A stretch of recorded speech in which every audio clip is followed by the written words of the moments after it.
Now, I want to talk about scene management, and we're going to go over a couple things. We're going to go over setting multiple levels using the game manager.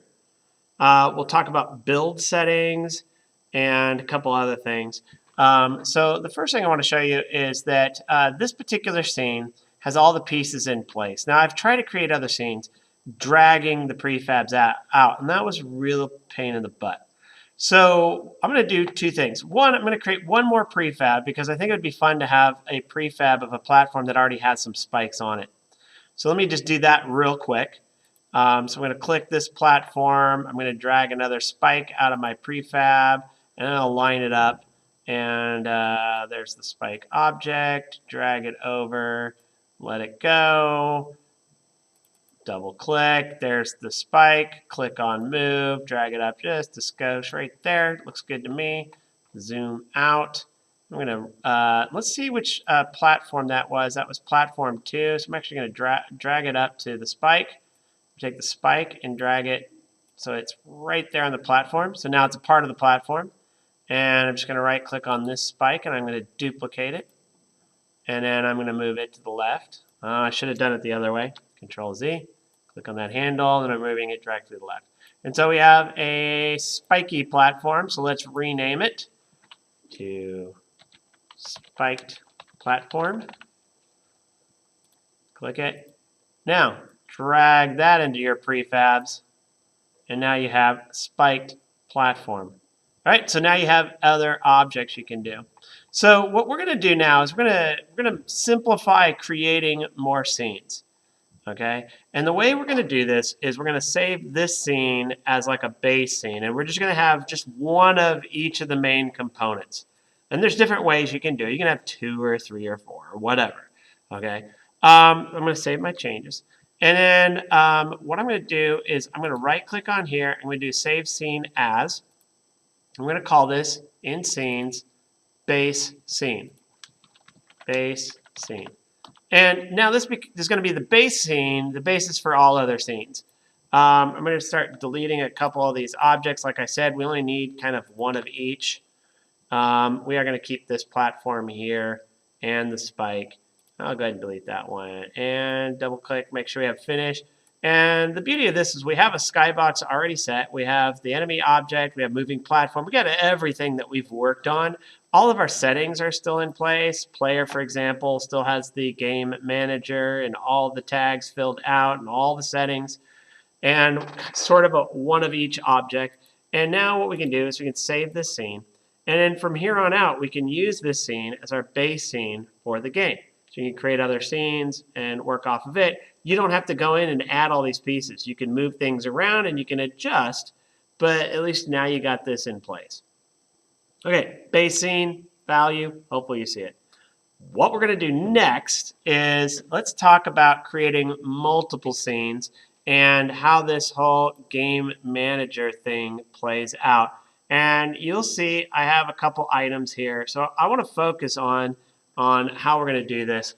So the first thing you're going to see is we have a menu level, a victory level, and then levels. Right? Menu level, victory level, all these levels. Now, I think this is the right way to do it, and you might find little tweaks here and there might help things out. But all in all, what we're going to want to do is set up multiple scenes. The menu level is where we're going to start, and if we have to start over, we're going to go back to the menu level. So if we die in the middle of the game, we go back to menu level. But then we have the levels as we progress through the game. Level 1, level 2, level 3. Now I've created these scenes. If you go to scenes, you can see level 1, level 2. I don't have a level 3. That's on purpose. We're going to add level 3 using base scene. Okay, so what I'm going to do is I'm going to right click on here and to save scene as, and we'll call this, go to scenes, and we'll call it level 3. Save. So I got level 3. All right, there it is. Okay, and level 3 has everything all set up the way everything else is. And we can adjust this. In fact, we probably should. And but in a way, this is sort of this should give us some things here. Let's do a couple things. Let's move this out of the way. We'll take this. We want to make sure that things don't look quite the same. We want to know we're on a different scene. Drag this over here. Drag this down. Zoom out. All right. So I'm going to play around with this and come back. Okay, so we have our scene now. Level 3, you can see it looks a little different. Let me go ahead and play it so you can kind of check to see how it works. Kind of want to make this little thing happen right away. Oh, there's our enemy. And I want to have a series of these things. All right, so I'm going to go ahead and pause that. So you can see it's a little different the way it acts. So we have our level. So what we're going to do is we're going to start with the menu level. Okay. So I'm going to open up the scene. So I'm going to go to scenes and I'm going to double click on menu. It's a very basic thing, has notice text. It is just basically guaranteed you're going to start this game. And you look on here and you have level 1, level 2. I'm going to add a level 3. Okay. So we're going to add these levels in here. So level 1, level 2, level 3, menu main. Okay. So we have that on here. Save our changes. And now what we're going to do is we're going to load level 1 onto the stage. So we drag it out. Okay, there's level 1. We're going to click on, and what we're going to do is when we add it, we're just going to unload that scene so you can see level 1. So this is level 1. Click on the game manager, level 1, level 2. We're going to add level 3. And I changed the size and then added it in there. So this is like the first level, second level, third level menu. When we start, when we have victory, we go to the main level. And so then that's that level, level 1. I'm going to save my changes. And I'm going to drag out level 2 underneath it. Level 2, Game Maker. Level 1, level 2, level 3. So I'm going to try to keep all these the same. I'm going to add level 3. So I'm just going to drag a level 3 out. And you'll notice what's kind of going on here. Looks a little different. So I'm going to basically do this thing called unload scene, unload scene. So now you see what level 3 looks like. And we already have level 1, level 2, level 3. And then finally, we're going to add our main at the end, which we might rename later. And we're going to unload that scene. So we have all of our scenes, including main. And main should have the same game maker, level 1, level 2, level 3, menu main. Okay. All right, so then what we're going to do is we're going to load this scene, and we're going to unload main. And we're going to test it out. I haven't tested it quite like this. We'll see what happens. I should be guaranteed to move on to the next level when I hit here. There we go. All right, we got our next level. Try a couple things. Level complete. Go to the next level. You see how this is working. And then I hit here. Oh, game over. I got to start over. I'm back here at this level again. Okay, and I could have done something different about that level. I didn't know what else I wanted to do, but I just wanted to test this out. I'm going to wait on here, let it sort of drop. Level complete. I'm going to try the next level. Let's skip that. Level complete. Just want to test this out, and I'm in the main level. Here we go, and this should be the hardest level. Oh, look at that. Oh, man, I'm so in trouble. And there it is. Oof. Hey, look at that. It helped me out. Go over here. This over here. Level complete. Now, that's the victory level, so I'm back here again. Okay, so I can make the victory level a little different. But as you can see, you basically make the first level live. You drag out all the other levels in order. You make sure the game manager lists all the levels out here. Menu level is the first. Main is the last. You run your levels through here. And when you're ready to build the game, we're almost ready. What we're going to do now is we're going to click File, Build Settings. I want to show you a couple more things. If you don't see all of these, you just click Add Open Scenes. And now you'll see Menu, Level 1, Level 2. Then you see Main is in the wrong order, so I'm going to actually just drag that up. So it's Menu, 1, 2, 3, Main. Okay, that's how you want to do it. You might want to rename that one to Final Level if you want. And then a couple things here, add open scenes. So we got all the scenes in here. We're building for the PC. If you look on here, it says Windows. It's all I have for the target platforms because I'm on a PC. But I can change it to 32-bit or 64-bit processor. And then there's some other things in here you can take a look at. There's like player settings. opens up this inspector. We can give a name for the company, and I could call this 100 Visions, like so. Scrolling platform is product name. If I want to get an icon, I can grab an icon. I can get default cursor. I can do other things. I'm not going to worry so much about it, but when we're ready, we can either build it, but we can build it and test it. Let's do the build and run. So we click build and run. Now, it wants to know where we're going to build this. Where is this project going to go? Now, I used to put it, I tried it putting in here, and that was real pain. So I'm going to go back to Documents. I'm going to create a new folder called Games. We'll call it My Games, kind of like My Document. It's My Games. Okay, and then I'm going to add a new folder, and I'll call it Unity Scrolling Platformer, like so. Select the folder, bam. And it's going to build the project into that folder. Here we go, building the player. This thing's going to pop open. It's going to give me some options, so I can test it out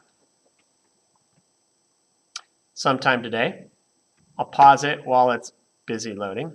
Okay, it's done. It opens this window open, this window up. I always recommend clicking windowed because then you can go click it closed if you have an issue or a problem. You can change the screen resolution, and I'm going to do 1280 by 1024. I can change the graphics quality. This will change the size. And here's a really cool thing, input. So right now we have it set so arrows control it up, down, left, right, and WASD works as a secondary one. Let me plug in a game controller and show you one other little option that you have available. Okay, so here's my game controller. Don't judge me, it's old, all right? And it was used for my robotics team. So, unplug it. I'll pause while I get this ready. Okay, I'm ready to plug it in. I plug it in, we wait, does the little dip-dip-doo. Sets up the device, Logitech dual action. I'm gonna click on here. I'll just leave it here for now. We're setting it up, and at some point, it's going to connect. It's going to like it. Yeah, that's right. All right, it says device is ready. I'm going to click on secondary. I'm going to click on horizontal. And let's say I want to use the, I'm going to use the finger trigger for jump. This will be right.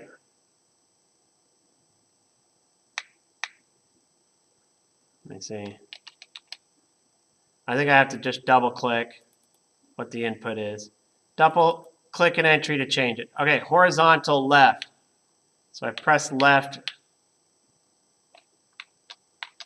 And it's not working. All right, I swear it works. Maybe it's the old controller. I don't know. Don't worry about it. But it should work. Here's what we're going to do. Instead, I'm going to click, oh, look, left mouse. I didn't want to do that because I clicked the left mouse button.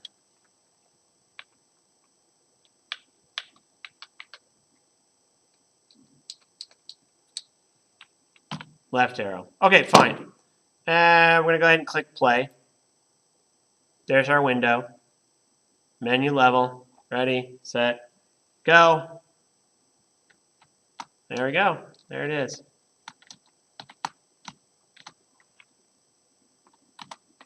Oh no. Will I die? Will I live? Game over. Starts back.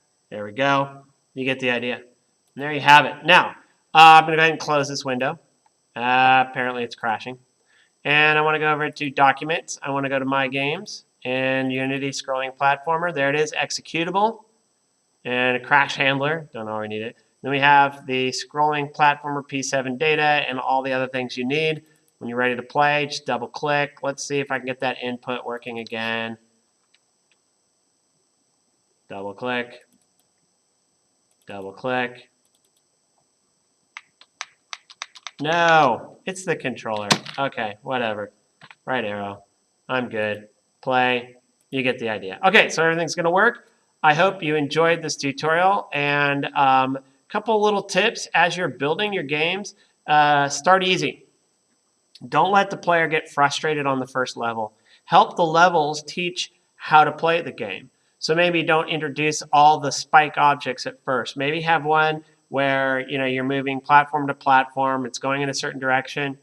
Throw in a little object arrow that kind of points the direction you're supposed to go. I think the camera will kind of show that. and then make it easy to kind of progress so they get a feel for how to do it. Then in the next scene, start adding a few more dangerous objects. Mix it up a bit. You got those moving platforms. You could have a whole series of platforms that send you the wrong direction, send you the correct direction, ones where it's almost like a puzzle of figuring out which ones to land on. You could do it kind of like the one I was trying to do. I was trying to get it so if it would collapse, it would end up dropping you right on the next button that would collapse the next one and send you falling and cascading. So go to town. I bet there's a lot of things you can think of. And hopefully you now have a good idea how to sort of build and work with games and some of the editors. Thank you so much for watching. Stay tuned for other videos.